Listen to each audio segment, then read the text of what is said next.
지금 12페이지 보살대중부터 볼 차례입니다. 먼저 이제 아라한 대중의 대중의 소개가 있었고, 그러니까 지금 법화경 서품에 서를 하는데 서 중에 두 개가 있다 이런 말씀을 드렸습니다. 모든 경들의 서는 두 가지의 서가 있다. 하나는 통서, 모든 경들이 공통적으로 가지고 있는 서의 형식. 그래서 서분을 볼 때는 이렇게 두 가지 관점, 통서의 입장, 그 다음에 별서의 입장, 이렇게 보는데, 통서에는 대개 이제 오성치의 체계로 구성되어 있다. 그러니까 언제 어디서 누가 이경을 설하셨다, 이런 내용이 이제 통서에 대한 내용입니다. 그래서 법화경도 일시불 주왕사성 기사굴산 중 이렇게 출발하고 있죠. 그래서 여시함은 해가지고 어느 때 일시 왕사성 설하시는 장소, 주처, 설하시는 장소와 설하시는 분, 부처님이 설하시죠. 그러니까 왕사성 일시불 어느 때 부처님께서 왕사성에 계시면서 대비구중 12,000인과 이렇게 시작되죠. 대비구중 12,000. 그 대중 중에, 그러니까 오성치 중에 제일 먼저 여시에 암문할 때 신성치가 있었고, 신성치. 그 다음에 이제 그 문성치, 여시 아문이 이제 문성치라고 그랬어요. 제가 들었습니다. 이 경을 설하는 안한존자가 부처님의 법문을 들었다. 문성치. 어떻게? 이와 같이 들었습니다. 부처님 설한 말씀 그대로 내가 지금 들어서 이렇게 전합니다. 이런 말씀이죠. 그래서 문성치, 시성치.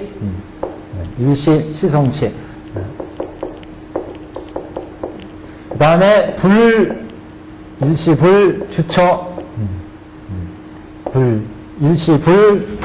주성치, 주처성치입니다. 주처.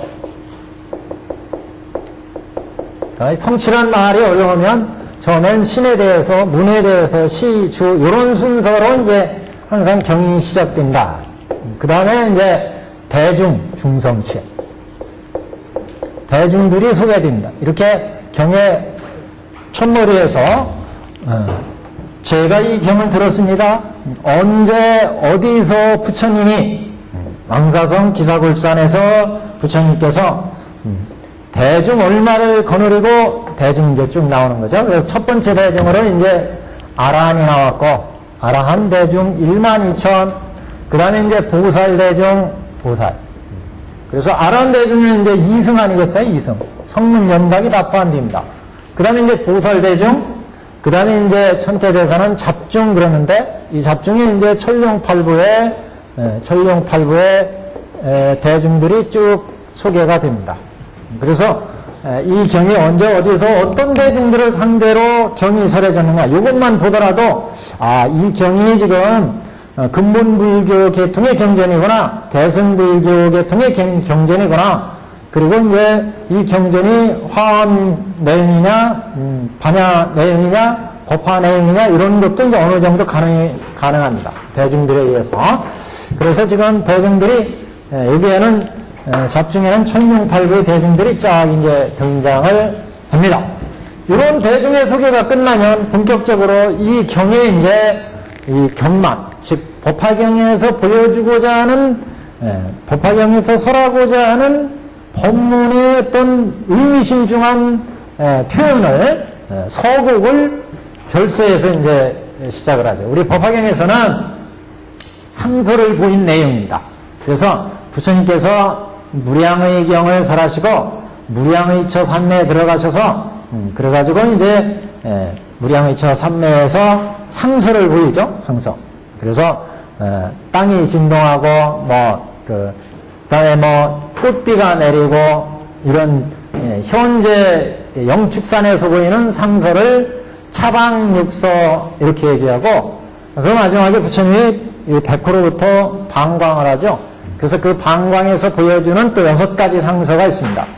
그래서 그걸 타방상서, 이 타방상서는 이 세계가 아니고 동방 18,000세계에 있는 법계의 모습을 이제 이 상서 속에서 보여줍니다. 거기에는 육치분생이 보이고 보살 뭐 성문들 수행하는 거 보이고 제일 나중에 가면 이렇게 부처님이 교화하신 다음 열반에 들어서 사리를 모시는 이런 모습까지 6가지 상서가 이제 보입니다. 우리 도표에 먼저 우리가 프린트한 도표에 이제 나와 있습니다. 그래서 별서, 그래서 서은 이렇게 통서와 별서로 시작됩니다. 그래서 우리가 지금 두 번째 대중을 보고 있습니다. 첫 번째 아라한 대중을 받고 보살 대중입니다. 이 보살 대중도 아라한 대중과 비슷한 형식으로 제일 처음에 이 아라한 대중들은 어떤 분들이냐? 이런 분들은 대개 무생의 덕, 살적의 덕, 운공의 덕, 이런 3가지 덕을 갖춘 분들이었다. 이렇게 이제 경에서 쭉 말씀이 있었고, 그 아라한들이 누구누구냐 해가지고, 19분의 아라한들의 이름이 쫙 이제 나열이 되어 있습니다. 지금 이제 보살대중도 마찬가지로 이 보살들은 어떤 덕을 갖추고 있느냐. 그래서 보살의 덕을 말씀을 하시고, 그 다음에 그 보살들의 면목, 보살 대중들이 누구누구냐, 이 보살 대중을 쫙 이제 얘기를 합니다. 그래서 우리 페이지에 보시면 12페이지 둘, 넷, 5째 줄 중간에 보시면 보살마살 8만인이 있었으니 보살마살 단역따라 삼박삼무리에서 물러나지 아니하고 이렇게 시작되죠. 그래서 백천중생을 제도하심이라. 그 보살의 이름은 이렇게 시작되죠. 제일 밑에 가시면 밑에서 3째 줄 가면 그 보살의 이름은 해서 보살들 대중들이 이제 소개가 됩니다. 제일 앞에는 이 보살들이 어떤 덕을 갖추고 있느냐. 안역따라 삼락삼보리에서 물러서지 않고 다라니와 요설변제를 갖추고 있고 이런 이제 덕을 소개하고 있어요. 그 다음에 진 밑에 가면 이 보살들의 이름은 해서 보살들 한 분 한 분씩 쫙 나열을 하고 있습니다. 그래서 7페이지를 하단에 보시면 그 보살들의 이름은 문수살의 보살 이렇게 시작되죠. 네. 자, 오늘 보살대중 시작하니까 우리 보살대중도 한번 읽어보겠습니다. 보살 덕만 나온 부분 12페이지에 자, 위에서 넷째 줄, 5째 줄 보살마살 여기서부터요. 시작. 보살마살 8만인이 있었으니 다 안역따라 삼맥삼보리에서 물러서지 아니하고 모두 다라니와 요설변제를 얻어 항상 법문을 설하며 한량없이 많은 부처님께 공양하고 모든 부처님 처소에서 가지가지의 덕분을 심어 항상 모든 부처님께서 칭찬하시는 바가 되었으며 자비로서 몸을 닦아 부처님의 지혜에 들고 큰 지혜에 통달해서 피안에 이르러 명칭이 널리 한량없는 세계에 들리고 능히 수없는 백천 중생을 제도하시니라. 여기까지가 보살들의 덕을 말씀하신 부분입니다. 보살들의 덕. 그 보살들의 덕은 이제 이 안에서 보살들이 어떤 덕을 갖추고 있느냐, 이거를 이제 주요 골자로 얘기하고 있습니다. 한번 자세히 그럼 풀어보겠습니다. 제일 위에 가시면 보살마살 그랬어요. 보살 대중 전체를 보살마살 이렇게 얘기했습니다. 원래 이제 보살마살 그런 얘기는 보살대중, 보살마하살 이건 이제 원래 보디사트바, 마하사트바에서 줄여가지고 보살, 마살 이렇게 나온 얘기입니다. 그래서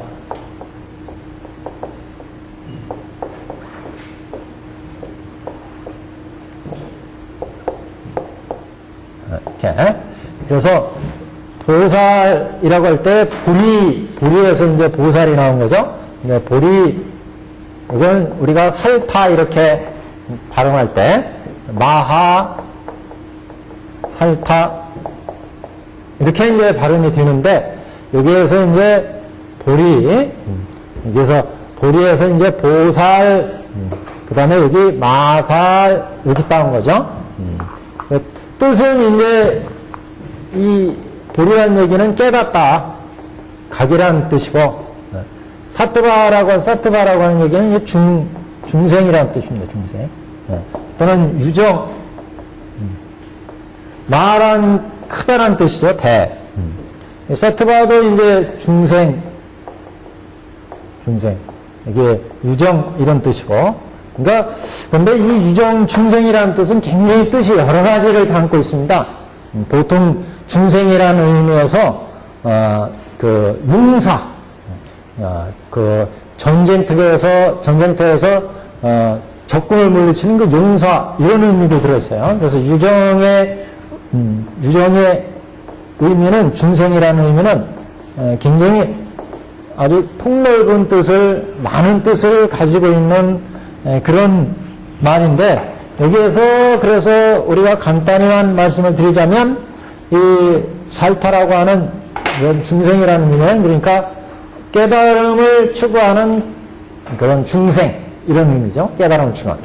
여기도 깨달음을 추구하는 대중생, 큰 깨달음을 추구하는 그런 중생이다. 이런 의미로 이제 우리가 크게 줄여서 간단히 말씀을 드릴 수가 있는데, 그래서 보살이라고 하는 이제 말 자체가 생겨난 것은 대승불교에서 생겨난 말씀 아니겠어요? 대승불교에서. 그래서 대승불교가 일어나면서 이제 근본불교에서 아비달마를 거치면서 불교가 그 철학적이고 논리적이고 불교 이론적이다만 볼 수는 없는데, 불교학 자체가 이제 굉장히 연구하는 이런 이제 불교학의 아비달마 시대를 거치면서 불교학이 이제 되게 굉장히 좀 철학적이고 어려워졌다는 얘기죠.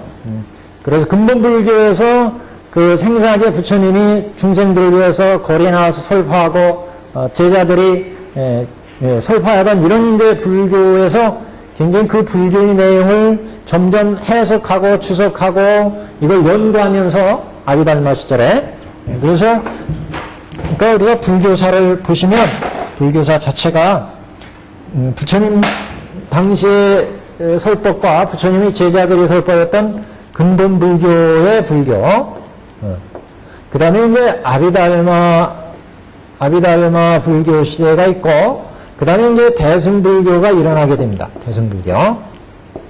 그래서 이 아비달마까지의 불교를 거치면서 근본불교 내용을 이제 추석하고 해석하고 논리적으로 정리하고 연구하다 보니까 불교 내용 자체가 굉장히 좀 어려워졌다는 얘기죠. 그래서 아비달마 불교 시절 부파불교 후기에 가면 많은 대중들이 어려워진 불교를 대중들이 소화하기가 어렵잖아요. 그래서 많은 대중들이 인도 전통의 브라마니즘, 힌두교 계통의 불교가 인도에서 일어나면서 그런 힌두교 쪽의 불교로 많은 대중들이 떠나가리고, 그리고 이 근본 불교에서부터 전개된 불교 내용보다는 아비달마가 훨씬 더 어려워진 불교이기 때문에 대중들이 불교의 내용이 어렵다 보니까 점점 대중들과 이제 유리되게 된다. 그래서 그 아비달마 불교 말기, 부파불교 말기에 가면 이렇게 불교 운동을 더 이상 전개돼서는 안 되겠다. 그래서 부파불교 말기에 새로운 불교 운동이 일어납니다. 부파불교 말기에. 그게 이제 이른바 대승불교다. 그래서 그 대승불교가 언제 어디서 어떻게 일어났느냐 여러 가지 설이 있지만, 불탑 신앙자들을 중심으로 한 집단에서 대개 일어났고, 그 중에 여러 부파 중에서는 상제부보다는 대중부 계통에서 일어났고, 그리고 전문 승단보다는 제가 중심의 이런 그 신행처 이런 쪽에서 크게 일어났다, 이런 여러 가지 설을 지금 얘기를 한다면, 종합적으로 얘기하면 그런 내용들이 모두 종합이 돼서 하여튼 여태까지 전개된 부파불교보다는 새로운 대중성을 가지고 있는 모든 대중들이 함께 쉽게 익힐 수 있는 이런 이제 불교 운동으로 대승불교 운동이 AD 1세기 전후에서 발생하기 시작합니다. 그래서 대승불교 운동이 전개되면서 다시 이제 대승불교 경전이 편찬되면서 그런 경전 중에 하나로 우리 반야경, 화엄경, 법화경 이런 이제 경전들이 편찬되었고, 그래서 이런 대승불교 운동이 일어나면서 이렇게 근본불교 시절에 불교를 신행하던 분들은 이제 성문 연각, 성문 연각, 그래서 사성제 이쪽을 주로 공부해서 아란의 경지에 가시는 분들은 이제 성문승 이렇게 연각성, 연각 12연기법이나 이런 수행을 통해서 깨달음을 아란을 추구했던 이런 분들은 이제 연각성의 대중들 이렇게 이제 도와가서 이들을 이승이다 이렇게 이제 부르고 이승. 그리고 이제 이렇게 근본불교의 석가모니 부처님의 그 생생한 정신, 근본불교의 부처님의 그런 생생한 설법에 의해서 깨달음을 추구했던 이런 정신, 이것을 대승불교 시절의 시대 정신과 합해지면서 새로운 대승불교 운동으로 이런 불교 운동을 전개하는 집단을 이제 우리는 보살 이렇게 부르겠습니다. 보살. 그래서 이거 보살마살 줄여서 이제 보살 이렇게 부르죠. 그래서 이 보살 종류는 여러 가지 종류가 있습니다. 근데 우리 교학적으로는 이렇게 석가모니 부처님도 대승불교 오면 그래서 석가모니 부처님도 현생에서는 부처님으로 깨달음을 얻으셨지만 이미 전생에 수많은 보살들을 닦았다. 그래서 현세에 이렇게 부처가 될 수 있었다. 그래서 석가모니 부처님이 전생에서 닦았던 이런 보살을 전생보살 이런 말도 생기고 전생보살. 그리고 이제 대승불교에서 처음으로 불교 대승불도를 닦는 이런 보살을 초발의 보살, 초발의 보살 또는 초발심 보살, 그리고 열심히 수행해가지고 이제 더 이상 후퇴하지 않는 깨달음의 세계로만 나가는 이런 보살을 이제 불퇴전 보살, 불퇴전 보살. 또 우리 저기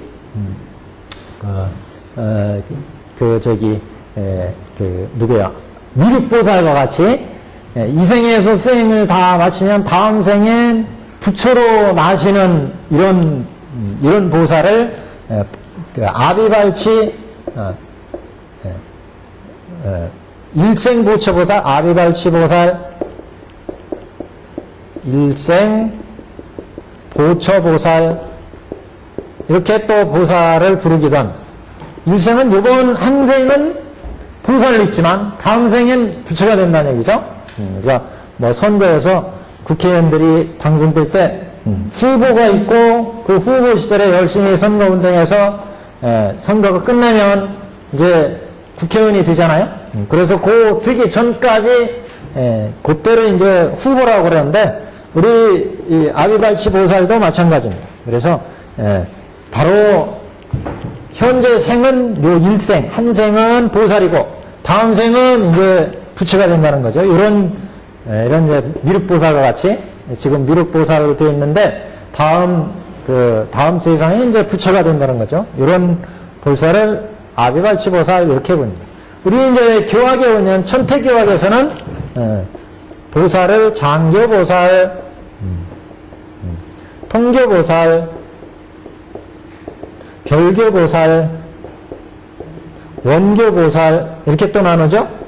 이렇게 네 가지의 보살로 장교보살은 이제 그 사육바라미를 닦는 전생 석가모니 부처와 같은 보살, 전생 석가모니 보살 여기요. 이런 보살 여기는 다 이의 보살이죠. 이의 육도를 닦는 2의 6도 이상의 6개 바람일 이상의 바람일행을 닦는, 이를 닦는다는 얘기는 여기서부터는 그 진리, 즉 공의 도리를 이제 깨닫기 시작한다는 거죠. 그래서 통기보살까지는 공을 보지만 별기부터는 가와 중까지 보죠. 원기보살은 이제 즉공, 즉가, 즉중을 보죠. 여기서부터는 공을 얻지만 여기서는 이제 공, 가, 중까지 나가고 여기는 즉공, 즉가, 즉중 이렇게 이제 원흉 삼재까지를 보게 됩니다. 보살들이. 그래서 본격적인 이제 대승의 보살도 그러면 별교 보살부터 십신, 십주, 십행 이렇게 대승 보살들을 닦는 이런 보살들을 이제 대승의 이제 중요한 보살로 되게 이제 보고, 되게 불티전 보살은 그래서 이제 학파마다 약간의 차이가 있는데 이제 10지에서 제 7지 이쪽을 이제 그 보살도에서의 불태전 위 뭐 이렇게 이제 보기도 합니다. 그리고 이제 원교는 그야말로 부처의 그 원흉한 경지를 실천하는 그런 불도에 들어가는 원흉한 경지를 실천하는 보살로 즉공, 즉가, 즉종을 이제 깨달아가는 이런 이제 보살. 그래서 보살의 종류는 이렇게 여러 가지로 얘기할 수가 있습니다. 여기에서 얘기하는 보살은 이제 법화경이니까 대승 불도를 향해서 가는 보살 이렇게 봐야 되겠죠. 이런 보살 마살, 대보살들이 있다는 얘기죠. 그러니까 보살 마살이니까 대보살이라는 뜻은 마살, 그러니까 보살 마살이에요.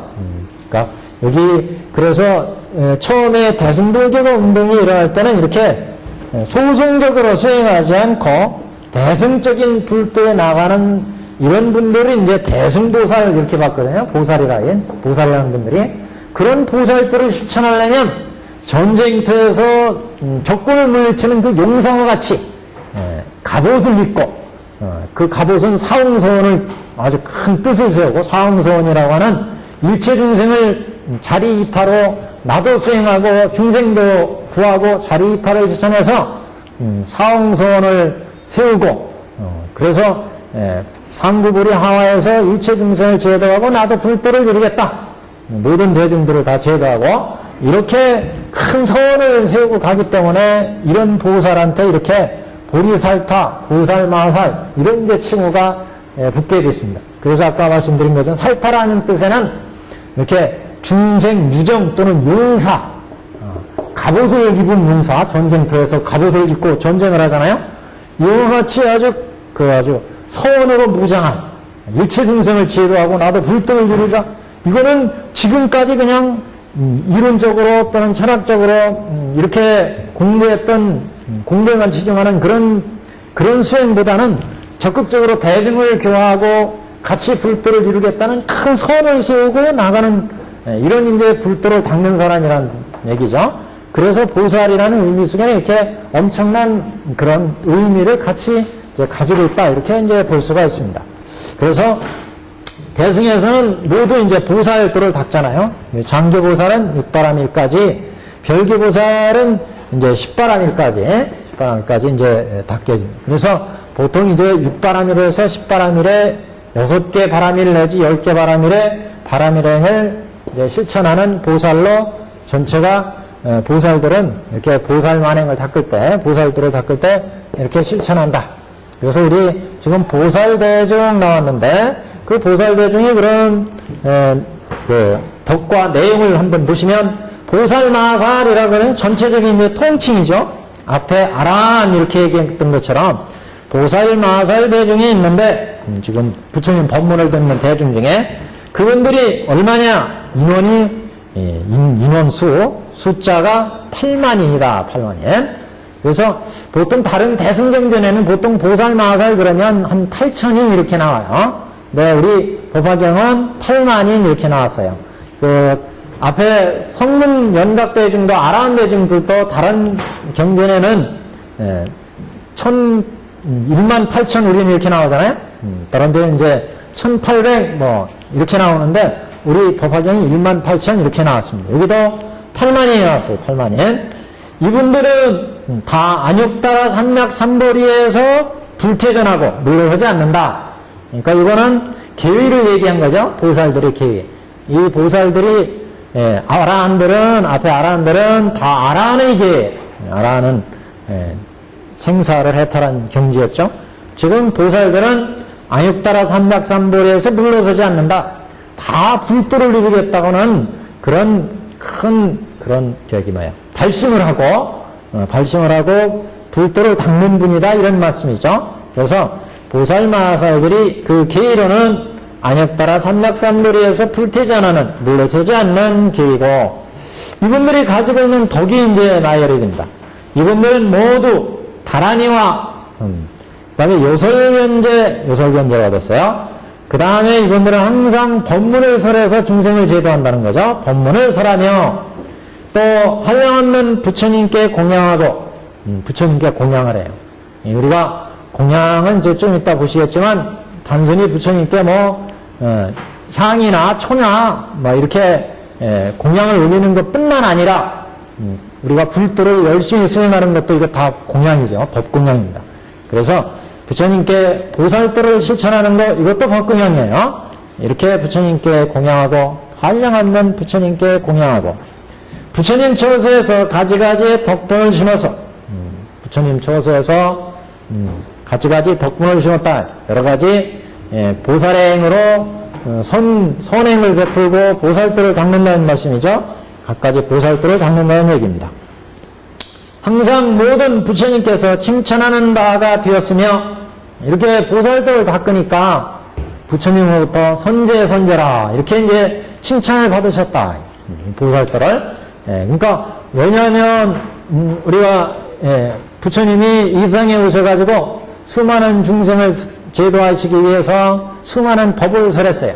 우리 장교로 교화하기 위해서 우리가 사선제 12연기 그 다음에 6바라밀 내지 10바라밀 갖가지 보살도 37조도법까지 수많은 법을 부처님이 설하셨는데 이렇게 부처님이 법을 설하신 것은 다 우리 뒤에 방편품에서 밝혀지지만 모두 다 일체 중생을 불도 이끌어 들어가기 위해서 부처님이 이제 설하신 법문이라는 거 아니겠어요? 그래서 이렇게 수많은 부처님이 법을 설하셨는데 보시면 이 보살들은 한량없는 부처님께 공양을 하고 부처님 처소에서 보살도를 닦죠. 그 다음에 거기에 보시면 불퇴전의 경지에 이르렀고 다란히 요설견제를 얻어서 가지고 수많은 중생을 법문을 설해서 제도하죠. 이렇게 하니까 이거는 부처님이 일체 중생을 제도하고자 하는 자리이타에 부처님의 큰 뜻과 부합한다는 거죠. 그래서 부처님께서 이런 보살도를 닦는 이 보살 대중에게 부처님께서 칭찬을 하시길 수밖에 없다. 그래서 이렇게 칭찬하시는 바가 됐다.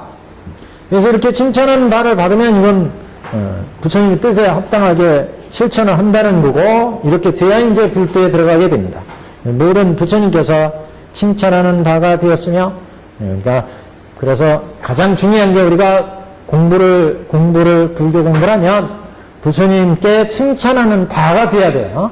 그 칭찬하는 바가 되는 것은 객원현실 하기 전하고 객원현실 한 이후가 차이가 납니다. 무슨 말씀이냐면 우리가 방편품에서 부처님이 일대사 인연으로 이 세상에 나오셔서 일체 중생을 제도하기 위해서 여태까지 수많은 법을 설해서 중생을 제도했는데 이것은 다 불도로 이끌어 가기 위해서 일불승에서 나누어서 설한 거라. 이게 이제 객원현실에서 밝혀지는데 이 뜻을 알고 실천한다면 이건 이제 부처님의 뜻에 합당하게 우리가 나가는 거죠. 그러면 이제 부처님의 칭찬하는 바 속에 우리가 들어가는 거고 그렇지 못하고 부처님께서 하신 방편에 그냥 집착해가지고 나는 사성제가 맞으니까 사성제만 닦는다. 나는 육바라밀이 맞으니까 육바라밀 닦는다.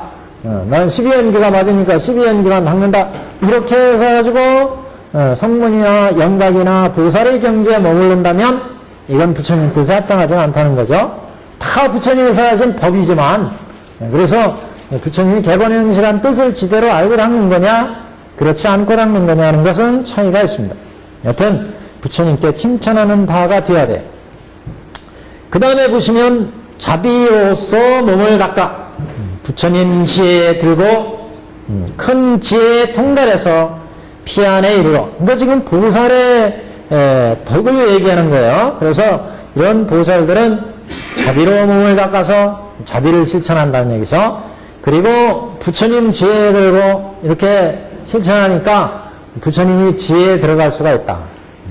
부처님 지혜는 이제 방편지하고 진실지가 있었어요. 우리 방편품에서 얘기하지만 부처님의 지혜는 두 가지 지혜가 있습니다.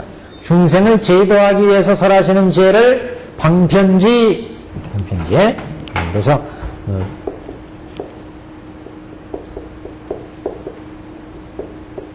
방편지 곤지라고 하는 거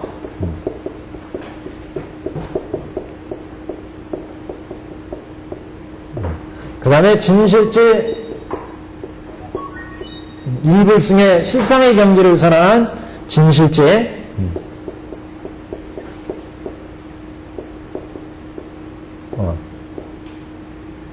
실제 이 진실제는 일불승의 실상의 진실을 밝히는 지혜. 여기는 방편으로 일불승에 들어가려면 일불승으로 인도하려면 워낙 큰 법이기 때문에 중생들이 이 법의 근기가 하야라면 들을 수가 없다는 얘기죠. 열등하면. 그래서 부처님이 중생들이 근기에 맞게 점차 근기를 성숙시키는 이런 법을 설할 수밖에 없어요. 그래서 근기를 점점 성숙시키기 위해서 여러 가지 방편, 37조도법, 12연기, 사성제, 육바람이 이렇게 수많은 갖가지 방편을 설하셨다. 이런 방편을 설하시는 지혜를 방편지. 그래서 이게 큰 지혜에 통달해서 부처님의 이런 지혜를 아시고 실천한다는 거죠. 보살들은. 그래서 큰 지혜에 통달해서 피안에 이르러 생사해탈을 여인 그런 피안에 이르러서 명칭은 이름이 그런 얘기죠. 이름이. 보살들의 이름이 이렇게 수많은 보살들을 실천하기 때문에 그래서 이름이 수없는 백천중생을 명칭이 한량없는 세계에 들리고 그러니까 수많은 법계에 이제 이름이 이제 알려져 있고 능히 수없는 백천중생을 제도하심이라. 수없는 중생들을 제도하시더라. 지금 여기가 전체 이제 첫 번째는 보살마살 대표적인 보살들의 대중을 일컬었고 그 인원이 얼마냐? 인원수, 숫자, 수요 8만인 했고 그분들이 어떤 경지에 머물렀느냐? 그 경지는 안욕따라 삼락삼돌이다 이렇게 말씀을 했고 이분들이 어떤 덕을 갖추고 있느냐?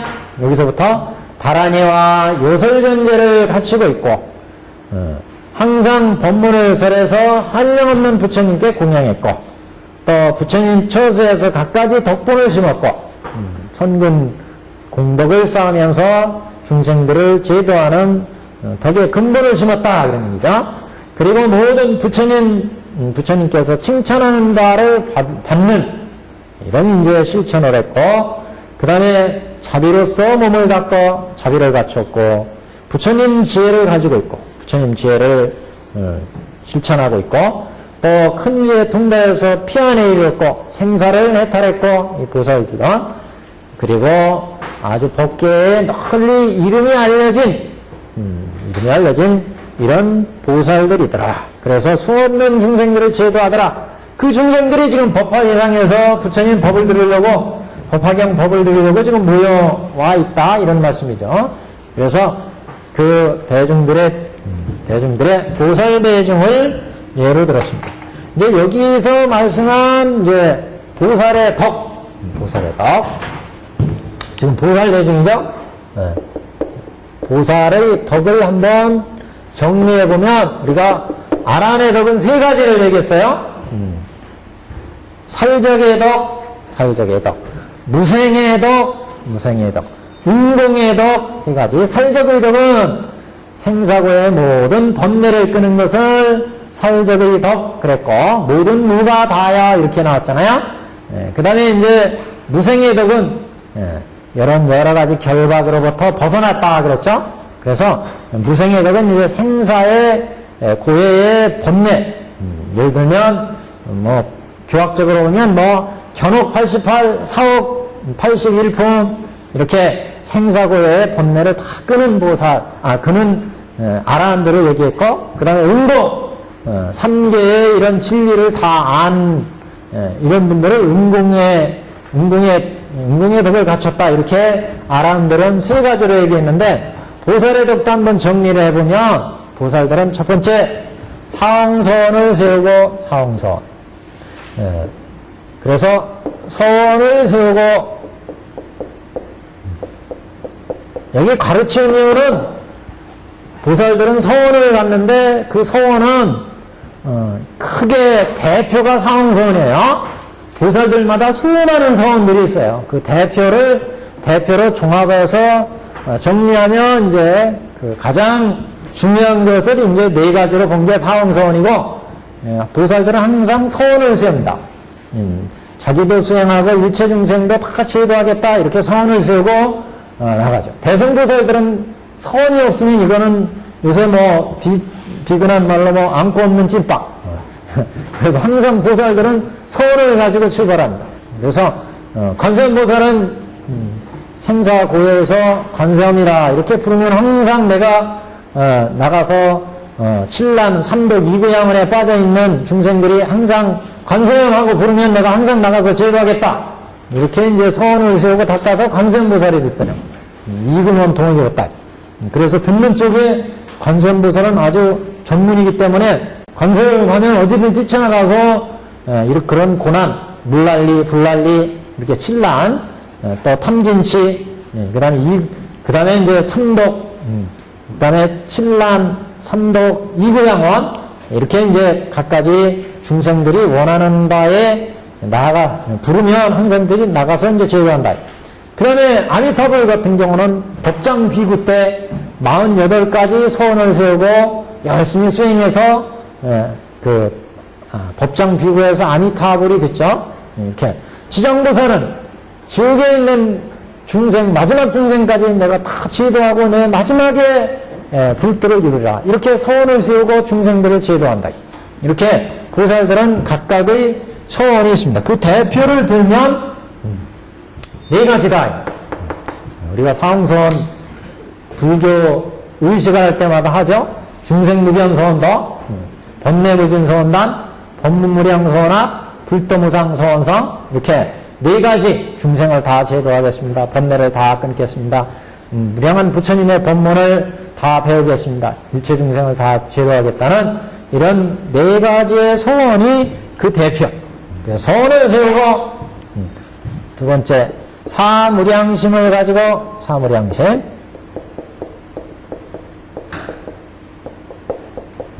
그래서 자비희사로 자유로운 마음 자비희사, 자무량심, 희무량심, 자무량심, 비량심, 희무량심, 사무량심 이렇게 네 가지 자비희사의 사무량심을 가지고 그래서 이렇게 사홍서원을 세고 사무량심을 가지고 그 다음에 육바라밀을 닦고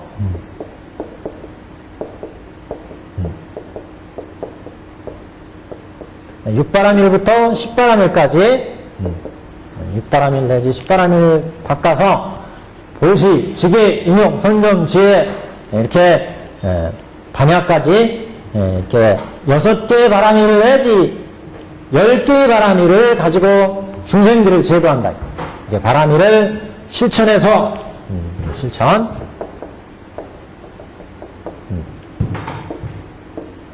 실천해서 공개 이렇게 육바라밀을 닦으면 공과 이제 이렇게 수행을 하면 공과 삼매와 다란이 이제 이런 삼매와 다란이 이런 것들이 어우러져요. 그래서 중생들을 이제 제도하게 된다. 그래서 공과 삼매와 다란이 등을 얻어서 그 공덕은 중생과 보리에 회양한다. 회양정신. 대승에서는 마지막으로 항상 회양이 따릅니다. 그래서 서원으로부터 시작해서 대승불교는 회양으로 끝나요. 그러니까 불교 모든 우리 대승의 의식들을 하면 그러잖아요. 서원을 시작해서 마지막에는 다 그거를 회양으로 이제 회양은 그래서 내가 여태까지 얻어서 닦고 수행했고 얻은 일체의 공덕은 보리와 깨달음에 이르는 보리와 그 다음에 나보다 못한 모든 중생에게 돌린다. 그래서 나보다 공부가 모자라고 아직 불쌍하고 도움을 받아야 될 중생들한테 그 공덕을 돌려서 그 중생들이 수행하고 덕을 쌓을 수 있게 불도에 들어올 수 있게 하고 그 다음에 이제 지금 수행한 거 얻은 덕을 점점 쌓아가지고 지혜와 복덕을 점점 이제 갖춰야 되잖아요. 보살도를 닦으니까 이렇게 갖춰서 불도에 들어가야 되기 때문에 중생과 보리의 회양을 해야 된다. 이게 이제 이른바 우리가 보면 보살들이 갖춰야 될 덕이다. 이렇게 이제 얘기할 수가 있습니다. 그게 우리 이 경전에서 말씀한 말씀을 이것도 정리하면 이러한 대여섯 가지 내용 속에 다 이제 포함이 됩니다. 그래서 보살들은 항상 이렇게 사홍선을 세우고 사무양심을 가지고 육바람일 내지 십바람일까지 보살도를 닦아서 실천하고 보살도를 닦아서 실천하고 그 다음에 공과 삼매와 요설변제 우리 여기 요설변제도 있었죠? 요설변제 이런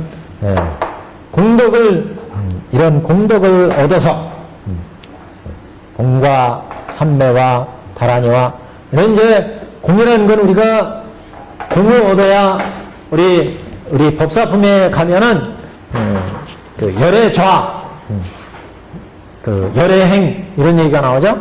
그래서 열애좌 부처님이 법화경을 설하려면 열애의 자리에 앉아서 열애의 방에 들어가서 열애의 자리에 앉아서 열애의 옷을 입고 법을 설해라 이런 말씀이 나오잖아요.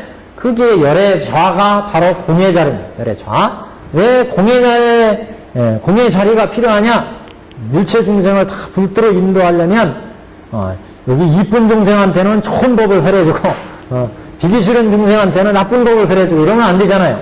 또 돈을 많이 내는 중생한테는 불도에 들어가는 법 지코스를 알려주고 돈을 조금 적게 주는 중생한테는 꼬불꼬불한 길을 애쓰는 길을 알려주고 이러면 안 돼요. 차별이에요. 그건 차별. 그래서 일체 중생한테 모든 남녀노소나 일체 중생의 차별심 없이 법을 설해서 제도해 주려면 공의경제에 들어가야 된다. 무차별심이잖아. 일체 법계 현상들이 다 인연으로 만들어진 거구나. 이건 허망한 거구나. 그 허망한 일체의 법들은 무자성이다. 자성이 없다. 무자성이 돼야 중생들에 대해서 법에 대해서 모든 세상의 만물에 대해서 집착심이 안 생기죠. 집착심이. 그래서 집착심이 생기니까 이 사람은 돈을 더 주니까 내가 좋은 법을 살아야 되겠구나. 이러면 안 된다. 집착심이 생기기 때문에. 그래서 모든 법계의 중생들한테 차별심 없이 법을 설해서 제도하려면 열애의 좌, 공의 자리에 앉아야 됩니다. 공의 자리에 들어가서 첫 번째 여러 가지 이제 삼매와 다란이를 갖춰가지고 삼매와 다란이를 갖춰서 그래서 이제 고요한 선정의 마음 속에서 자기 마음을 깨달아야 그래야 이제 법을 설할 수가 있죠. 계정해를 갖추는 것처럼 삼매와 다란이를 갖추고 다란이를 갖춰야 부처님의 법을 잘 지녀서 그 교법에 새나가지 않게 교법에 새나가지 않게 하려면 다란이 상태가 되어야 된다 이런 말씀을 드린 바가 있는데 우리가 이렇게 공부하면은 나이가 점점 들을수록 자꾸 새나가잖아요. 새나가요.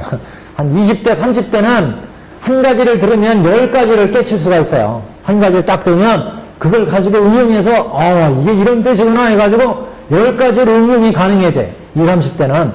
근데 연세가 드실수록 이게 자꾸 이제 줄어들어가지고, 이쪽으로 들으면 이쪽으로 새나가고, 이쪽으로 들으면 이쪽으로 새나가고, 한 번 본 거는 또, 이게 긴가민가 하고, 이게 그렇다고요. 그러니까 이걸 잘 다스려서, 우리가 불도에 들어가려면, 그래서 우리 법화경 이사님인 것처럼, 수지, 독성, 해설, 서사 이걸 해야 돼요. 자꾸 지니고, 보고, 가까이서, 그리고 자꾸 읽어보고, 외우고 하면, 이게 신구의업으로 우리에게 남잖아요. 구업으로 말을 하고, 의업으로 자꾸 생각을 하고, 신업으로 몸에 자꾸 지니고, 옆에 지니고, 보고, 뜻을 지니고, 부처님의 뜻을.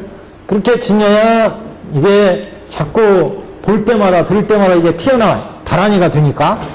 우리 속에, 머릿속에 남아요, 이게. 부처님 말씀이 다란이로 이렇게 남아야 이제 이게 말할 때나, 볼 때나, 들을 때나 이게 작동을 한다. 신구의 상업 속에서요. 볼 때도 작동을 하고 부처님 말씀이 들을 때도 내면 맡을 때도 근데 부처님 말씀에 의해서 모든 걸 보고 듣고 맛볼 수 있는 그 부처님 말씀이라는 것은 결국 세상을 바로 보는 거잖아요. 실상의 경지 진실상 부처님이 말씀하시는 가장 핵심이 세상에 대한 진실한 모습을 봐라 이런 거 아니겠어요?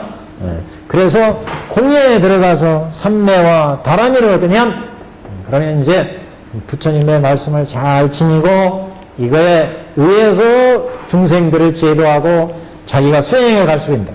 이렇게 되면 이제 법을 자꾸 지니고 중생들한테 설하다 보니까 요설변제 말씀을 잘 하게 되죠. 우리가 여기도 우리가 우리 경에도 다란이와 요설변제를 얻어서 그랬죠. 요설변제. 우리가 이렇게 요설변제를 얻으려면 사무예지를 갖춰야 되죠. 사무예지. 부처님은 사무예지. 그래서 사무예는 사무예. 그래서 요설변제 사무예. 무예라는 것은 걸림이 없다 이런 말씀 아니겠어요? 그래서 이무예 진리에 걸림이 없고 법에 법무예죠. 법무. 이무예가 아니라 법무예. 법무예지. 두 번째는 의무의 의. 뜻 진리에 걸림이 없고 의무에. 그 다음에 글 문장 글에 걸림이 없고 그 다음에 네 번째 요설변제죠. 요설변제라는 것은 이렇게 부처님은 세상의 법에 걸림이 없으시고 부처님은 뜻에 걸림이 없으시고 문장 글에 부처님은 걸림이 없고 그 다음에 법문을 잘하세요. 요설변제. 이렇게 진실한 지혜를 얻으셨기 때문에 어떤 말씀을 하셔도 횡설수설이라. 횡설수설 다 격에 맞아요. 부처님이 진리에 맞는다는 거죠. 부처님은. 그래서 요설변제를 갖춰야 이제 아주 논리 정연하게 부처님의 법을 차곡차곡 잘 설하실 수 있는데 보살들도 이렇게 공과 삼매와 다란이와 요설변제를 갖춰야 중생들을 이제 그 중생들의 형편에 맞게 그래서 이제 우리가 대승보살때에서 불도에 들어가는 대승보살도를 실천할 때 대개 공가의 경지에 들으면 공에서 들어가서 가의 경지를 볼 수 알면 법계 모든 중생들의 현상을 지대로 볼 수 있게 된다고 그랬죠. 그래서 이 중생은 이렇게 해서 지금 악업을 지어서 괴로움에 시달리고 있구나. 이 중생은 그렇게 선업을 쌓아서 지금 행복한 복락을 누리고 있구나. 이 중생은 이렇게 해서 지금 이런 근심을 가지고 있구나. 그걸 알기 때문에 보살들은 그 중생의 각각에 맞는 법을 설해서 제도할 수 있다고 그랬어요. 그래서 그렇게 중생들이 경지를 알면 이제 요설변제로 그 중생들의 상황에 맞는 법을 설해서 제도할 수가 있다. 그래서 이렇게 공과 삼매와 다란이와 요설변제 등을 얻어서 이렇게 얻은 공덕들은 자신이 불도에 들어가는데 돌리고 그 다음에 나보다 못한 중생들을 제도하는데 돌린다. 이게 회양정신이에요. 회양정신.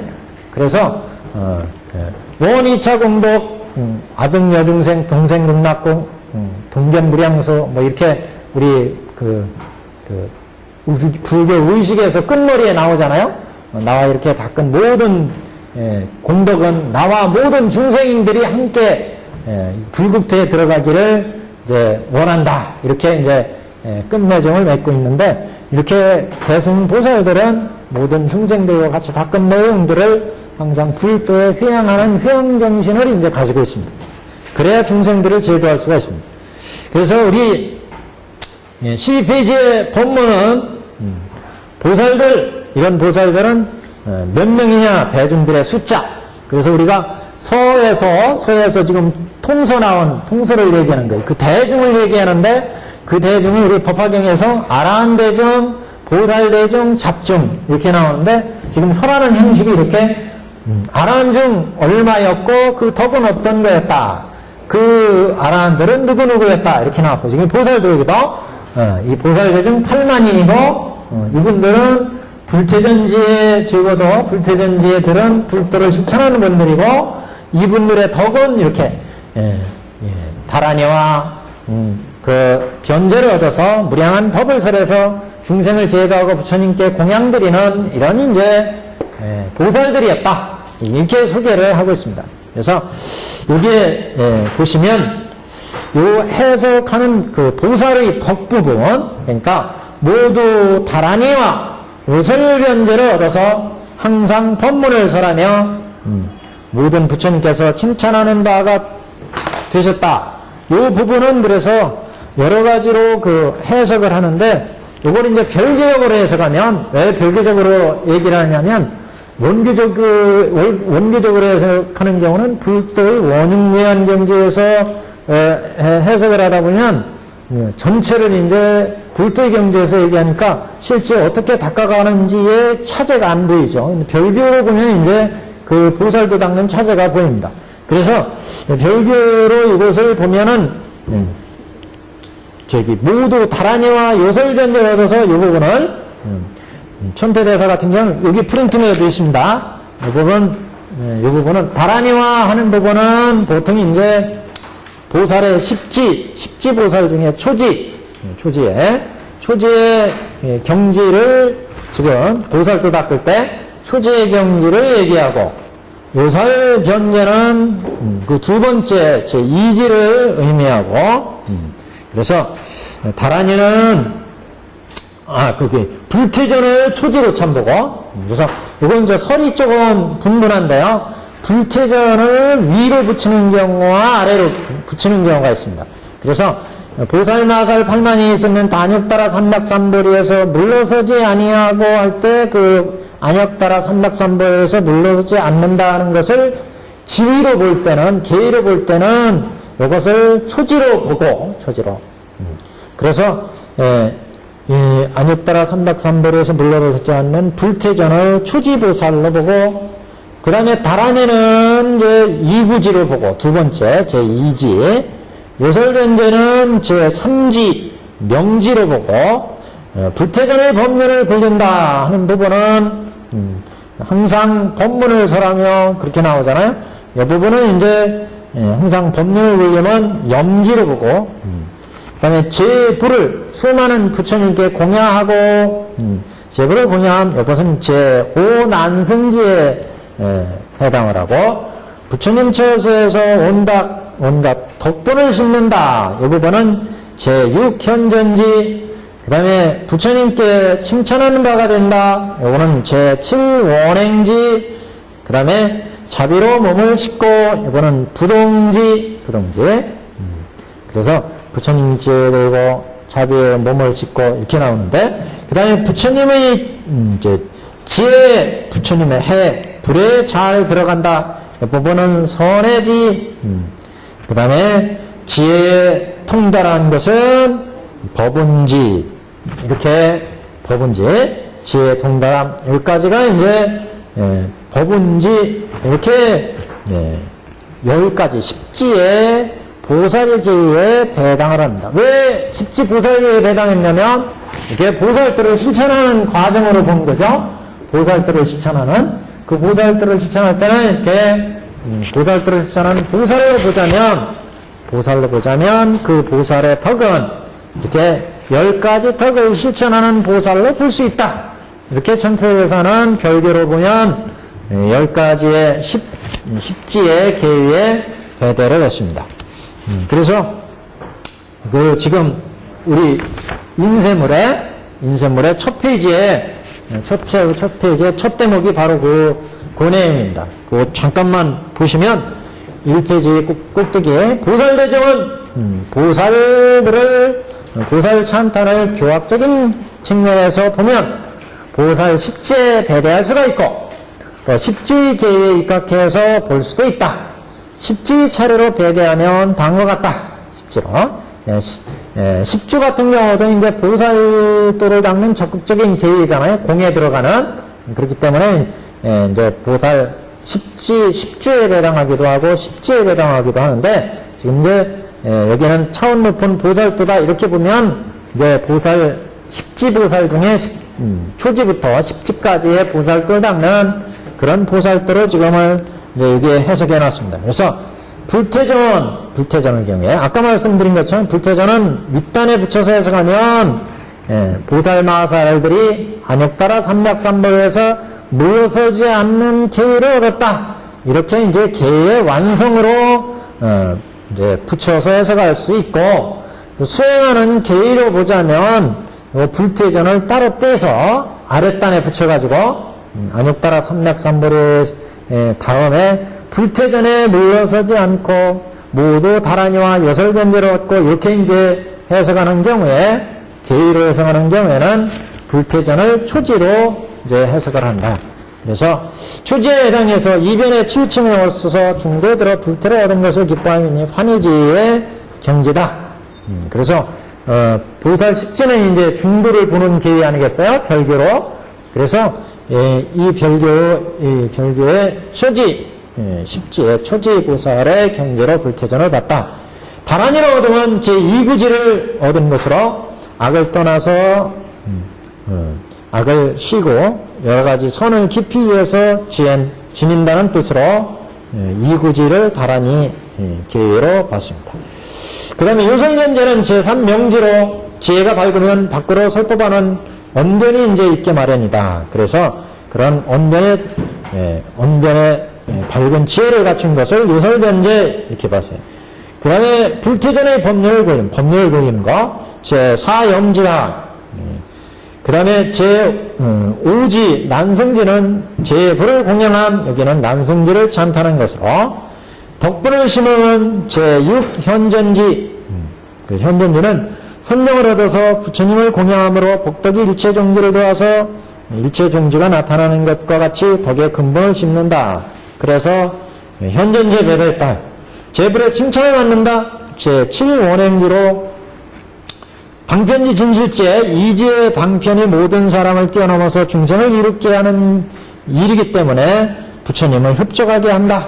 이렇게. 자비로 몸을 닦음 제8부등지를 찬탄한 것으로 바른 지혜로 동요지지 않고 삼계를 벗어나 그런 경지로 자비심으로 깨달음에 들어가서 법을 설하는 것. 그래서 이제 자비로 몸을 닦는다.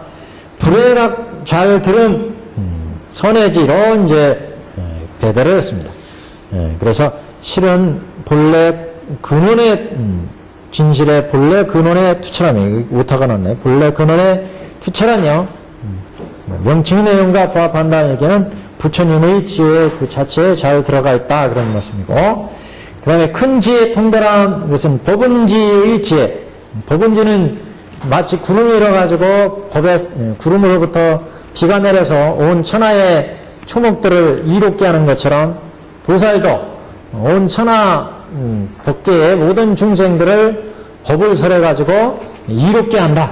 그래서 이제 법은지에 배대했습니다. 큰 지혜에 들어갔기 때문에 이 큰 지혜에서 일체 중생을 이제 법을 설해가지고 이름을 줄 수가 있다. 그래서 법은지에 배대를 했습니다. 그 다음에 이제 법문을 보시면 여기까지가 십지에 배당했고, 그 다음에 피안에 이르러서 명칭이 널리 한량없는 세계에 들렸다. 이런 부분이 있죠. 그래서 피안에 이르렀다는 것은 모든 생사고의 번뇌를 끊고 그래서 생사고의 생사고의 번뇌를 끊고 그런 지혜를 얻었다는 얘기 아니겠어요? 그래서 이것은 내덕, 그러니까 내덕, 외덕으로 나눈 거예요. 덕을 볼 때. 자기가 수행해서 자기가 얻은 덕이기 때문에 내덕. 그 다음에 외부, 밖의 모든 중생을 지혜로 하는 것은 이제 외덕을 쌓는 거죠. 그래서 이름이, 명칭이 널리 한량없는 세계에 들렸다. 그거는 이 보살의 덕이 법계 중생들한테 널리 들렸다는 얘기죠. 그래서 이것은 뭐 외덕을 얘기하는 거다. 이렇게 지금 얘기를 해놨습니다. 해석에. 피안에 이르러는 십지의 내덕을 찬다는 것으로 삼계의 피안에 이르러서 인위 속에서 과를 설한 것을 보이는 것이고, 이름이 널리 들리는 것은 십지의 외덕을 찬다는 것으로 내덕이 깊어서 깊고 넓어서 이름을 널리 들리게 할 수 있었다. 그래서 내덕과 외덕이 이제 같이 갖춰진, 그래서 어떻게 보면 별교의 계의로 보면 내덕 외덕을 갖춰줬으니까 이건 등각의 계의. 그러니까 십지, 등각, 묘각 이렇게 나가잖아요. 보살 계의로 나갈 때. 그러면 내덕 외덕 보면 등각으로도 볼 수 있다. 무슨 말씀인지 아시겠죠? 보살의 수행 계의를 볼 때 별교로 보자면 지금 여기 십지 부분은 보살들이 별교로 닦아낼 때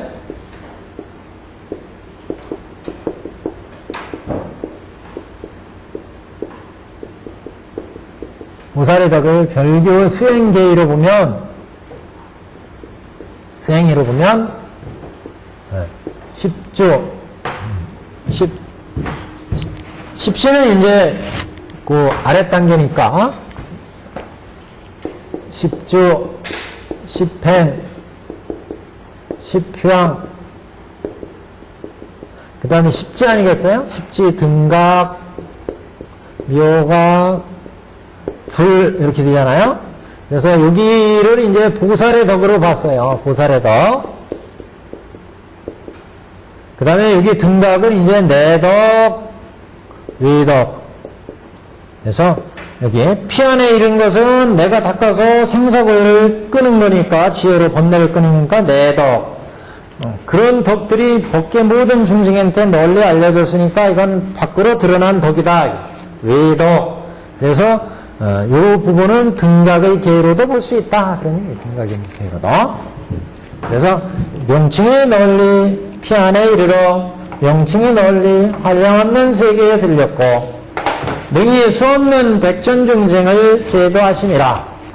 그렇게 수많은 중생들을 제도하셨다.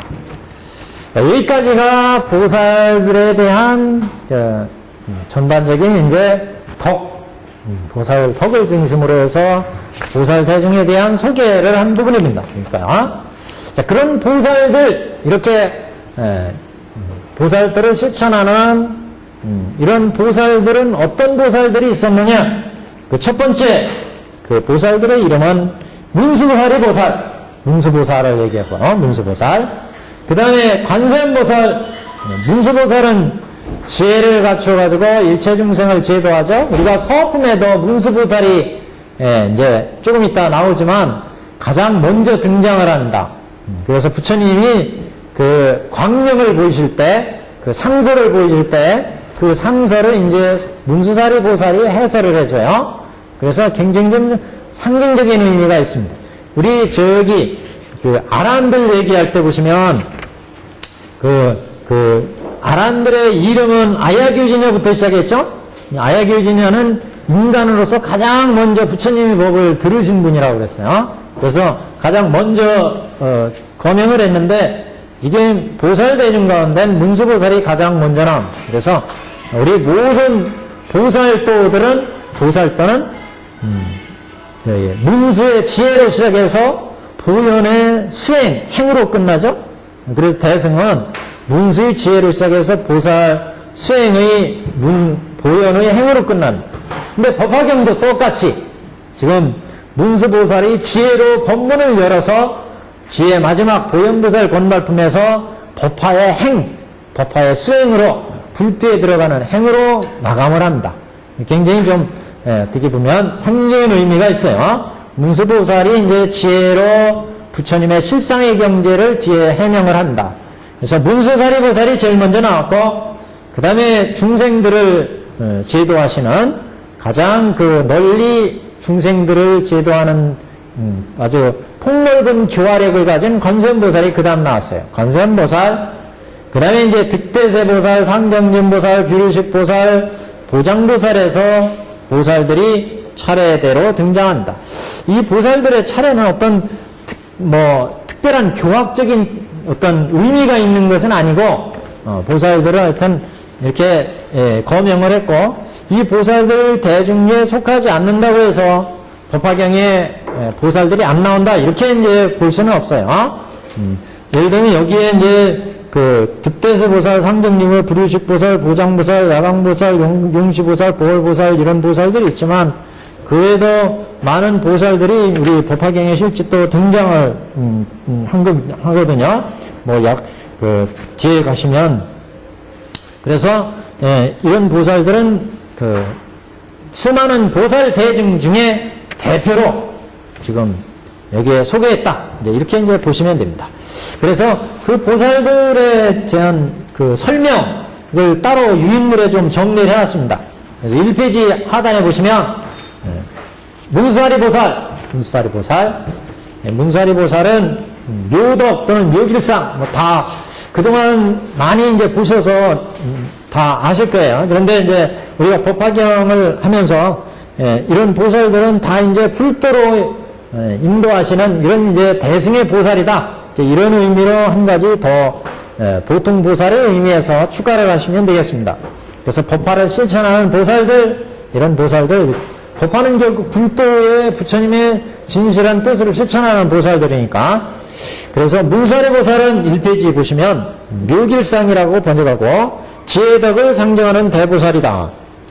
그래서 방이라는 북방의 환희세계에서 환희장만이 보적불로 계시다. 이렇게 아직 보살이지만 이제 본지로 보면 그 환희장만이 보적불이다. 이렇게 이제 얘기를 합니다.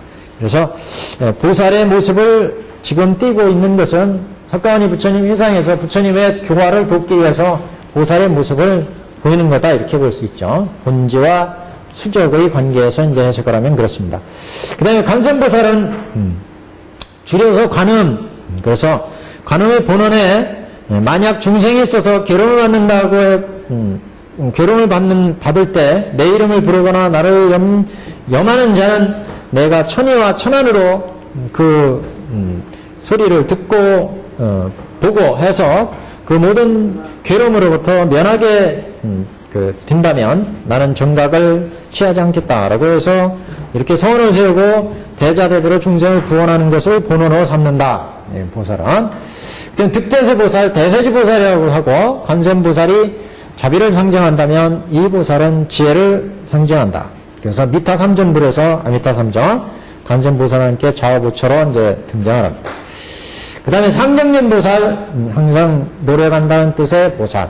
지금 상중진보살이나 부유식보살이나 보장보살이나 이런 보살들은 특별히 어떤 여기에 설명해 놓은 내용이 교학적인 뜻보다는 이름의 풀이에 가까워요. 그래서 항상 노래간다, 정진한다 이렇게.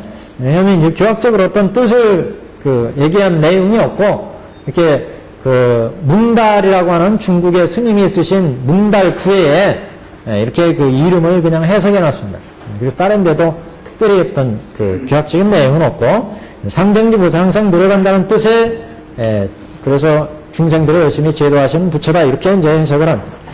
불유식보살 부처님께 공양을 닦은 뒤에 미래 성불할 것이라는 수기를 받지만 쉬지 않고 수행하기 때문에 불유식이다. 그 다음에 보장보살 수행과 공덕이 뛰어나서 보배가 손에서 나오는데 이를 중생들한테 다 나누어준다. 보장이에요.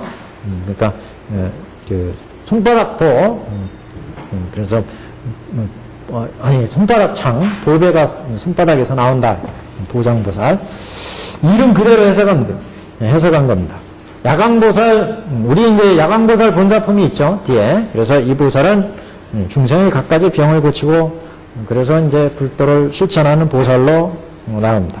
용시보살 이 보살도 조금 이제 그게 이론이 있는 보살들 이름인데 여기는 그냥 용맹심이 아주 큰 보살로 널씨 중생을 제도하는 보살이다 이런 정도로 이해를 하시면 되겠습니다. 그 다음에 보월보살, 보월보살, 월광보살, 만원보살 여기도 글자 그대로 보월보살은 뭐 더위를 식혀주는 것과 같이 의약을 베풀어서 보배로 중생들을 제도한다. 월광보살은 큰 지혜로 중생들을 제도한다. 의약이라고 하는 것은 뜻에 의해서 그냥 해석한다 이런 뜻이에요. 의약이라고 하는 것은. 그 다음에 만월보살은 보살과 같이 여기도 범행을 닦아서 번뇌가 없이 만월처럼 깨끗한 달처럼 그래 이제 지혜로 중생들을 제도한다 이런 뜻이고, 대력보살도 큰 역량이 있는 보살, 무량력보살도 마찬가지고, 월상계는 상계를 뛰어넘어서 복과 덕이 아주 깊이 두텁고 그래서 큰 지혜를 갖춰서 세상을 뛰어넘어서 상계를 뛰어넘어서 중생을 제도하시는 보살 뭐 이런 뜻으로 보겠습니다. 발타바라 보살, 선수 또는 현수라고 번역하는데 이 보살은 만약 중생이 내 이름을 듣는 자는 반드시 삼보리를 얻게 되리라 했으므로 선수라 이렇게 이제 풀이한답니다. 현수, 선수, 정견을 잘 지어서 보호한다. 미륵보살, 우리 잘 아시는 우리 서품에 이제 바로 나옵니다. 미륵보살은 자치보살 이렇게 얘기하는데 이 보살은 일생부처보살 이렇게도 얘기하죠. 일생부처보살. 네, 그래서 이 보살은 자시삼매에 항상 들어가셔서 그래서 여러 고난 속에서 중생을 보호하는 이런 보살로 미래세에 도솔천에서 내려 지금은 이제 도솔천에서 이제 보살로 계시다는 거죠. 그래서 이제 다음 세상에 이제 나와서 석가 부처님 다음 세상에 나와서 중생을 제도한다. 그래서 자시보살, 자시삼매 이렇게 얘기합니다.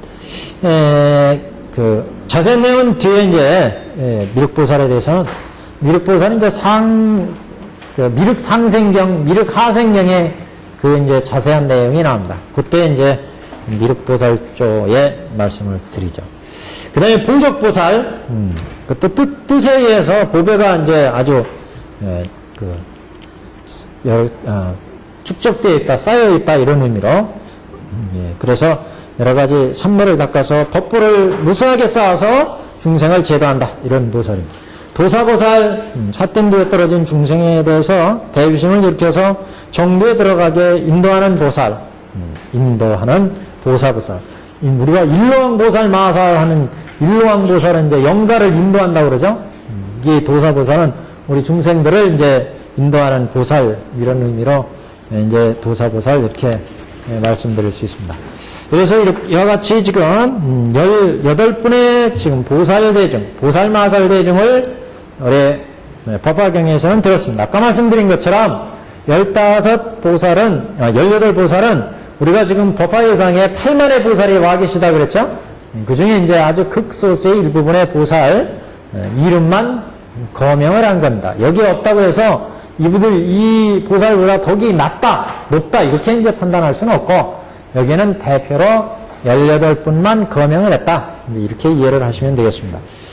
그래서 페이지가 지금 12페이지 그 하단의 셋째 줄부터 그 보살의 이름은 문수사리보살, 건센보살, 득대세보살, 상정징보살, 보장보살, 야광보살, 응시보살, 보월보살, 월광보살, 만월보살, 대력보살, 무량력보살, 월삼조보살, 발타바라보살, 미륵보살, 보적보살, 도사보살 등이니 여기까지요.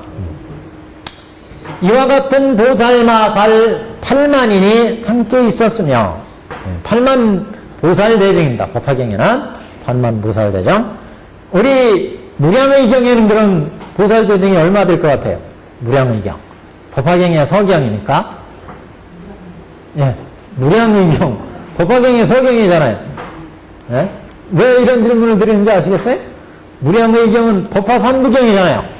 법화 삼부경은 서경이 무량의경, 본경이 법화경. 결경은 행법경, 보현반경, 이건 법화 3부경 아니겠어요? 이 3부경은 다 어디에서 지금 설하는 거예요? 주왕사성 기사골산이에요. 그러니까 설하는 장소가 똑같으니까 여기에 나오시는 대중도 똑같아야 되죠. 그러니까 거기도 8만 대중이죠. 무량경도. 그냥 상식적으로 하시는 거예요. 아라한 대중도 1만 8천. 똑같은 장소에서 지금 법을 설하고, 서경을 설하고, 본경을 설하고, 결경을 설하니까. 그래서 그런 말씀 드린 겁니다. 그래서 이와 같은 보살마살 8만인이 함께 있었으며, 그때 석재환희는 천중에, 그러니까 천룡팔부로 가는 겁니다. 지금 천룡팔부. 자, 천종을 한번 보세요. 그때 석재환희는 그의 권속 2만 천자와 함께하고 있었으며, 그러니까 석재환인 대중 2만 천자입니다.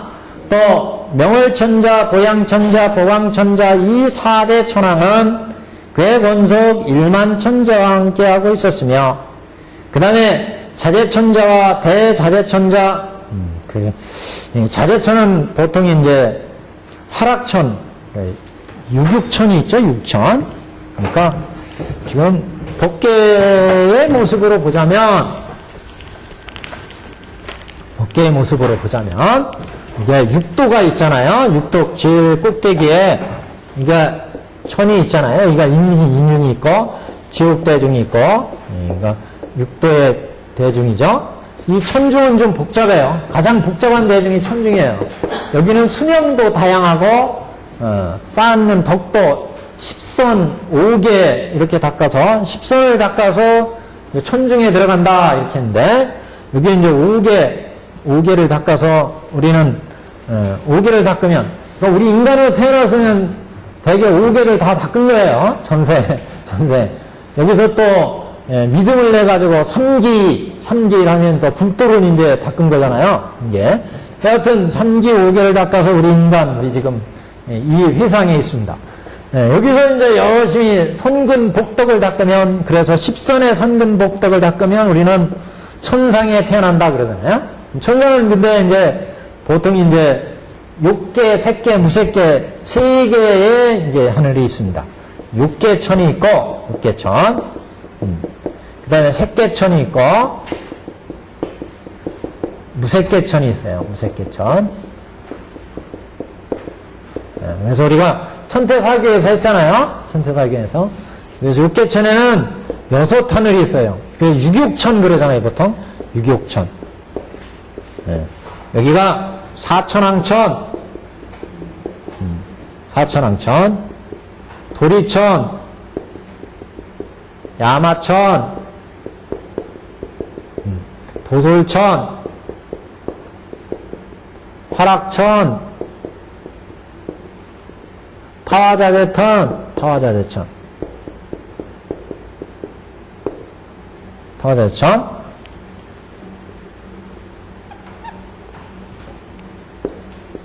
이렇게 있잖아요. 근데 거기가 아까 자재천 한 거는 요거 화락천을 얘기한 거고, 대자재천 여기는 이제 타화자재천 이렇게 보통 얘기를 하죠. 그래서 천자들에 대한 유격천, 우리 인간 세계의 바로 위에 있는 하늘이죠. 색계천은 이제 초선부터 시작해서 2선, 3선, 4선. 무색계천은 공무변처, 신무변처, 무소유처, 비상비상처, 이렇게 4개의 또 세계가 걸릴 밑이죠. 이렇게 이제 보는데, 여기가 결국 욕계, 색계, 무색계, 여기가 다 욕계 아니겠어요? 욕계, 색계, 무색계 3개 아니겠어요? 3개. 여기까지 본내를 끊어야 그 다음에 이제 성문, 연각, 보살 이렇게 올라가죠. 이쪽으로. 그러니까 지금 천중의 무리들, 천룡팔부들의 문입니다. 요 3개의 천룡팔부들의 요 3개의 대중. 그러니까 아까 제일 위에 우리 법화경은 제일 먼저 여기 부처님이 계시고, 그 다음에 보살대중 지금 얘기했죠? 보살. 그 다음에 연각, 성문 얘기했죠? 성문. 여기는 이제 아라한 대중으로 아까 우리 법화경에서 아라한 대중으로 대중 소개를 했습니다. 지금 중성치 아니겠어요? 중성치. 중성치. 중성치인데 이 대중들이 어떻게 갖춰져 있느냐? 중성치예요. 대중들이 갖춰져 있다.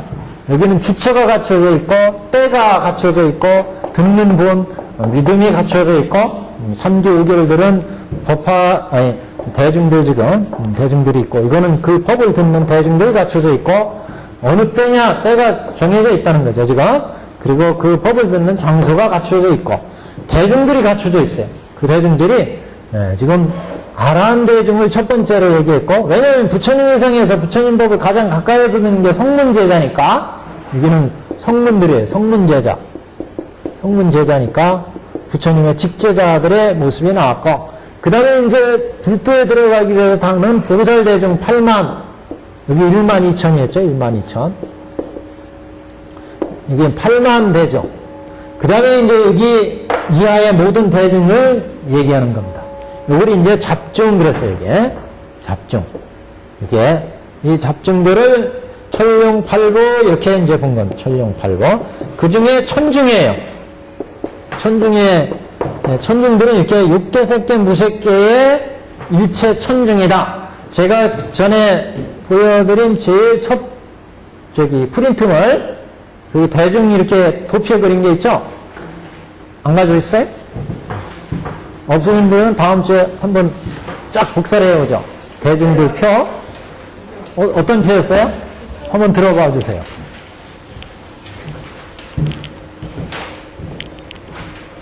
이렇게 같이 가지고 다니세요. 그거 이제 이렇게 보세요. 표 없으시죠? 그럼 다음 주에 제가 쫙 복사를 해야겠습니다. 대중들 표. 그래서 저기 보시면 우리 오늘 인물부터 한번 보겠습니다.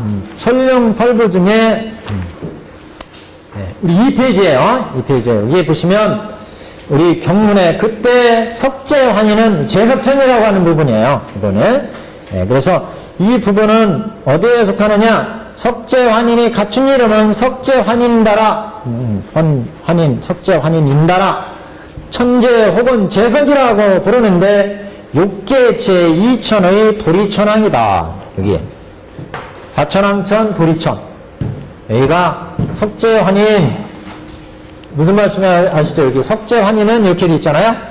석재환인은 제2 도리천 여기요. 석재환인 우리 경문에 석재환이라는 분은 여기에 해당되는 분이에요. 석재환인. 그래서 우리가 인간 세계에 가장 가까이 있는 것이 이제 사천왕천이고 사천왕천. 그 말씀드린 것처럼 우리 절에 갈 때 가장 먼저 만나는 게 그 사천왕문이잖아요. 사천왕천이에요. 인간 세계 바로 위에 있어요. 그래서 절집이 바로 이제 부처님 세계를 구해냈다 이런 말씀을 드렸어요. 그래서 사천왕천 그 다음에 도리천이에요. 그래서 그 석재환이는 그의 권속 2만 천자와 함께 있었고 또 명할천자, 보양천자, 보광천자 등 4대 천왕. 그 2페이지에 2번 보시면 명할천자 등 3천자는 삼천자 보통 삼광천자라고도 하는데 제석천을 모시고 위에 나온 제석천 이분들을 모시고 보필하는 그런 신하급에 속하는 천자들이다. 그래서 삼광이란 일천자, 월천자, 성천자라고도 한다. 나중에 이게 중국에서 이름이 이렇게 붙여졌어요. 일, 달월, 그러니까 태양, 그 다음에 그 별, 달 이렇게. 그래서 명월천자는 복일상으로 월천자라고 하고 대세지보살의 응연이라고도 한다. 둘째, 보향천자는 명성천자로 북극성을 뜻하기도 하며 뭇별들이 이 한복판에 있는 별 중심으로 돈다고 한다. 허공장보살의 응연이라는 설도 있다. 실제는 보광천자로 보이라고도 하는데 일천자이며 관세음보살의 응연이라고도 한다. 삼천자가 의미하는 것은 곧 상관이 곧 일심상관을 의미하기도 한다. 삼천자를 지금 배려한 것은. 그래서 이분들은 그래서 명월천자, 보광천자, 보광천자 이분들은 이제 제석천 위에 나온 석재환인을 옹유하는 신하급의 그런 천자들이다. 그러니까 도릴천 주위에 있다 그런 얘기예요. 도리천이 33층이에요. 무지하게 하늘이 많아요. 무슨 말씀인지 아시죠? 여기는 도리천 그랬는데 이거 그냥 단순히 하늘이 하나가 아니에요. 여기에 도리천은 돌이란 말이 인도말로 33이라는 뜻이에요. 33천. 이 속에 또 33개의 하늘이 있어요. 그래서 중앙에 동서남북에 8개씩, 동서남북이니까 4, 8, 32잖아요? 가운데 또 하나가 있어요. 그래서 총 33천이에요. 그래서 도리천이에요. 그러니까 그 하늘누리 이렇게 생각합니다. 하늘누리. 사라천왕천 바로 위에 있는 하늘, 무더기 하늘. 우리가 별들도 보면 이렇게 은하수 그래가지고 별무리들을 하나의 집단으로 은하수 그러잖아요. 똑같이 여기도 사라천왕천 위에 수많은 하늘세계 동서남북에 33개의 천이 있어요. 그 위에 또 야마천, 그 다음에 도솔천, 화락천, 타화자천 이렇게 올라가요. 이렇게 구분이 다 되는 것은 또 여기에 초선, 2선, 3선, 4선이 있잖아요. 그건 다 지어진 복락에 의해서 여기에 사는 대중들은 또 그 사는 천인들의 복락이 다르고 또 수명도 다르고 그래요. 다. 예. 어떤 데는 인간 세계의 수명이 100년. 그러니까 하늘에서 1년 하루 지나면 우리 인간 세계 100년이 지나는 경우도 있고 또 400년 이렇게 되는 데도 있고 하늘마다 이렇게 차이가 납니다. 가끔 복덕에 따라서 다르대요. 이렇게. 여하튼 이렇게 지금 명천자, 보양천자, 보강천자가 있고 그 다음에 4대 천왕이 있어요. 4대 천왕. 주 3번 보시면 우리 2페이지에 4대 천왕병은 4대 천왕은 제석천의 외부를 지키는 신하로 외신이라 외신. 그래서 앞에 그 명월천자 3대 천왕과 비슷한 거예요. 4대 천왕은 외부를 지키는 외신으로 동쪽 천왕은 지국천 건달바와 부단나를 거느린다. 남쪽은 증장천 페레와 구반다를 페레다와 구반다 등을 거느린다. 서쪽은 광목천 동륜과 비사사를 거느리고 북쪽은 담은천 나찰과 야찰을 거느리고 이렇게 우리가 4대 천왕이라고 하는 거 사천왕천 여기 사천왕천이에요. 사천왕천을 지금 들었습니다. 그래서 그 제석천을 옹회하는 삼천자 그 다음에 사천왕의 4대 천왕 이렇게 이런 권속들이 그의 권속 1만 천자와 함께 있었으며 그 다음에 자제천자로 뜨는 거예요. 그 다음에 자제천자와 대자제천자는 자제천은 그래서 여기 6개의 활액천 제5천인 활학천 제6천인 타화자제천이다 그런 얘기죠. 주 한번 보고 갈까요? 2페이지에 거기에서 자제천 등은 6개 제5의 활학천주를 가리키고 대자제천은 제6의 타화자제천주를 가리킨다. 자제천은 자제하게 오용락을 만들어 정길 수 있고 대자제천은 자기 힘을 쓰지 않고 남이 만들어 온 것을 자기 것으로 화해서 즐기는 그래서 타화자제천을 보통 다른 종교의 여호와신에 비교하기도 합니다. 그래서 여하튼 지금 우리 여기 타화자제천은 그 최고 그러니까 6개의 최고 꼭대기예요. 우리가. 그래서 자기 것으로 화하고 요 하늘의 특징은 여기에서 더 이상 벗어나는 것을 두려워해요. 이 꼭대기이기 때문에 6개 제일 꼭대기잖아요. 그래서 6개천에 일단 들어가면 여기에 만족하고 여기에 복락을 6개 최고의 복락 아니겠어요. 그러니까 여기에 복락을 내리고 여기서 더 이상 벗어나는 것을 두려워해요. 벗어나지 안 하려고 하는 성질이 아주 강하다. 그래서 초선으로 넘어가기가 어렵다는 거예요. 그래서 우리가 수행계의상에는 6개천을 6개정을 닦으면 이 6개천에 들어가는 게 이제 6개정 아니겠어요? 6개정. 6개정을 닦으면 여기에 벗어나기가 힘들어요. 6개정. 6개 선정이다, 이게 선정. 6개 선정. 그래서 이 초선에 들어가기가 아주 힘들어서 요 사이에, 초선과 6개의 사이에 미도지정이라는 게 있어요. 미도지정. 이게 그러니까 경계선이에요. 우리는 일본하고 경계선이 독도하고 일본 사이 이렇게 가르잖아요. 일본 사람은 독두서부터 시작해서 가르려고 그러는데 지금 영토 분쟁이 아주 예, 심한데, 여기 미도지정이 바로 그 경계선입니다. 여기에서 한 발짝 뛰면 이제 초선천으로 넘어가는 거고, 여기에서 아래로 내리면 육계천이에요. 그래서 그 중간에 미도지정이에요. 여기가 아주 넘어가기가 어렵다는 거예요, 경계선. 육계정을 닦으면, 그래서 미도지정을 지나서 초선에 들어가게 됩니다.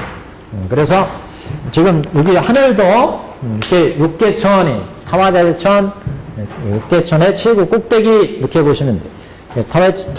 타화자재천.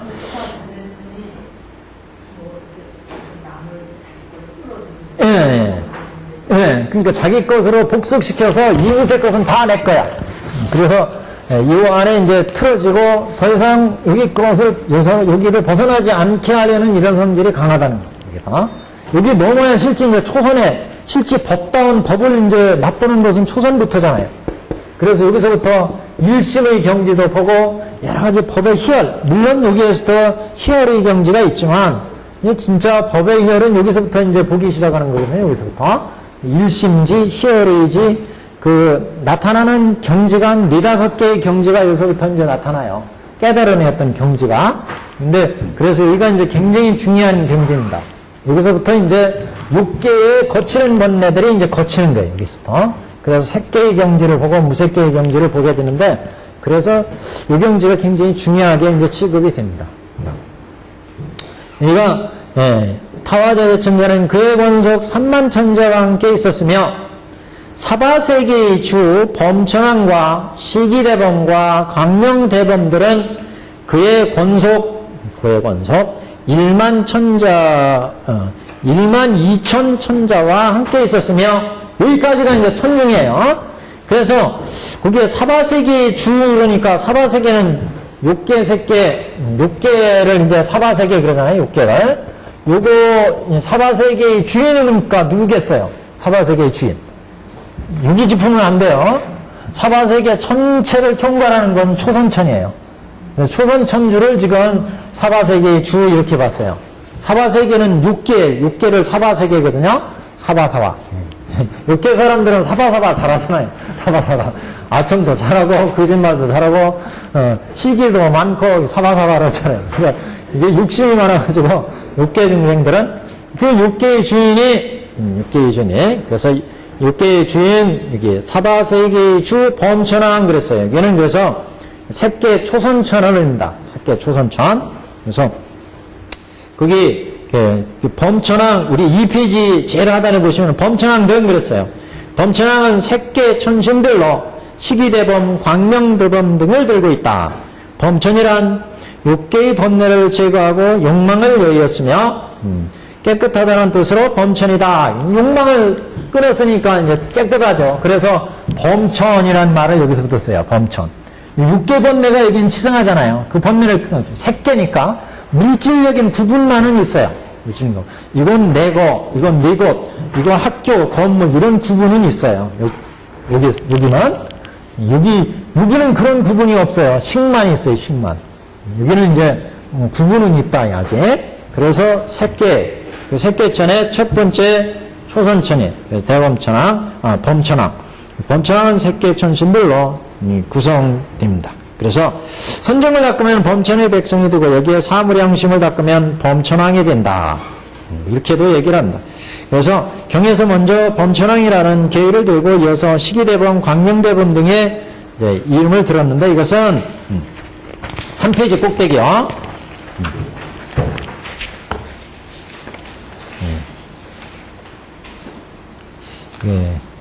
이 시기대범은 화강정을 닦아서 6개의 번뇌를 깼기 때문에 이렇게 붙여진 이름이고,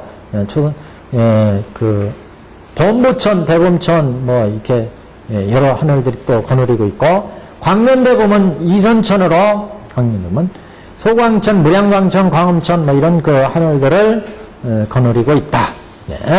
그래서 이게 지금, 사바세계주 범천왕과 그 색계의 시기대범, 광명대범, 이런 그 수많은 하늘들이 이제 차례로 있는데, 그러니까 초선천, 이선천 이렇게 올라가는데, 그 대표로 색계 초선천, 범천왕 이렇게 들었고, 광명대범, 이선천 이렇게 들었고, 그래서 초선, 이선천, 색계천을 드는 거예요. 육계천 들고 색계천 들고 무색계천 뭐 여기는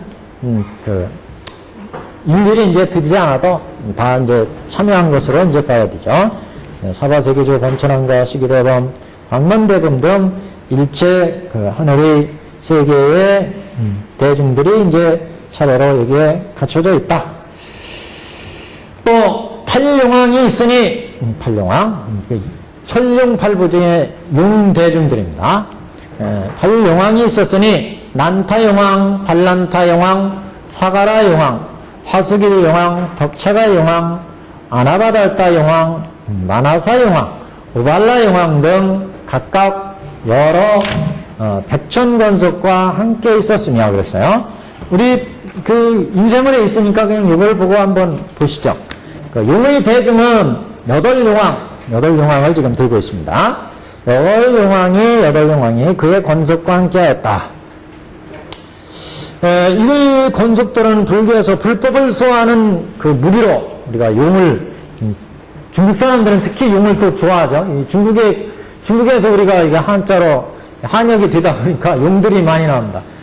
고대든 그래서 용신앙이 아주 강했어요. 우리 삼국시대에도 용신앙이 강해가지고 문무왕 같은 경우는 돌아가셔가지고 외구의 해적을 물리치겠다고 바다의 용왕에 대해서 해적을 물리치겠다고 그리고 대왕에 묻었다는 얘기도 있잖아요. 용에 대한 전설 내용들이 많이 나오는데 중국은 그래서 구룡 9개의 용을 최고의 권위로 상징을 하고 그래서 왕에도 골룡포를 만들고 이렇게 하는데 여하튼 용대중들입니다.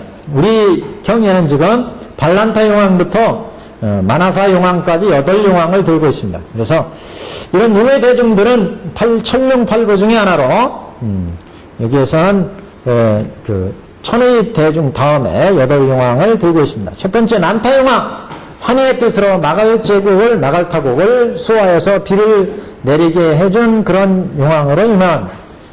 발란타 용왕, 선환이라는 뜻으로 난타 용왕과 형제가 되는 용왕, 목걸련이 항복을 받았다는 그런 얘기도 있고, 그 다음에 사가라 용왕, 사가라는 짠바다, 염해, 짠바다라는 뜻으로 제가달타품에서 이 사가라 용왕의 딸, 8살짜리